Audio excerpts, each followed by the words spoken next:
touch on something else about the process of decision making and executing on ideas.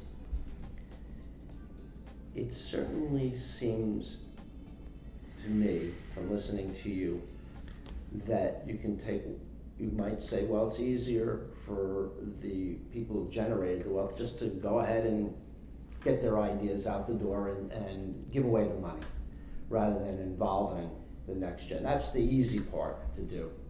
But for those families that really want to be legacy families, in my mind, want to remain together as a family unit in some way where there's some common fabric, usually it's the family business or philanthropic initiatives, something else has to take place to encourage these discussions. What have you found?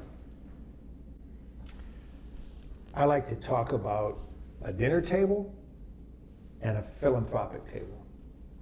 And the dinner table, traditionally in a multi-generational family, the rules are set by the parents, and the kids follow the rules.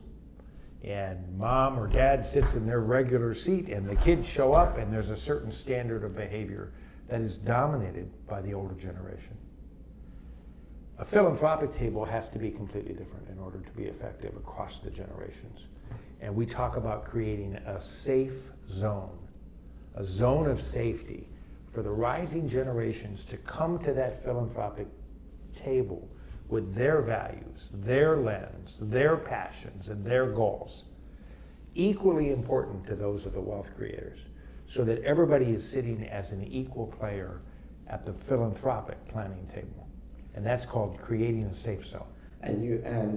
But the people who are initially hiring you may not know anything about a safe zone. It's somebody has reached out to you, and so I would imagine that there's a deep education process going on as to why there needs to be a safe zone to let other people sit at that table. Not only why, but how to create a safe zone, how to have a different table at which the rising generations are encouraged and want to sit.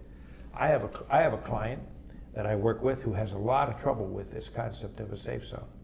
And I get to sit next to that person. What's his biggest problem? His biggest problem is not dominating and controlling, just like he's done in his business, where he created the wealth.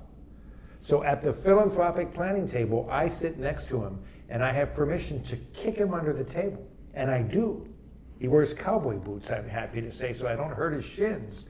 But I kick him under the table every time he crosses over and begins to dominate the conversation and discourage other people's ideas. So a safe zone is a family neighborhood of sorts where the family has agreed not to demonize different ideas, to listen to one another, and to have a process of filtering these different goals in some unified way. Do I have that right? In order to create a safe zone, you have to set a new set of ground rules about behavior in the family that are different ground rules than at the dinner table. But even at its core, a safe zone is letting more people to that table. Exactly. And you're opening the door, the family is opening the door, which will inevitably mean you're going to have, like any organization, different ideas, different values, because people grow up in different generations,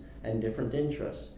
So it's first and foremost a mechanism, a strategy for opening the door, convincing, and to have other people listen to one another without demonizing different ideas. And what's remarkable about that, Roy, is that when it happens, the older generation learns as much from the youngers as the younger do from the olders, because everybody has something to contribute through the lens that they look through in their lives.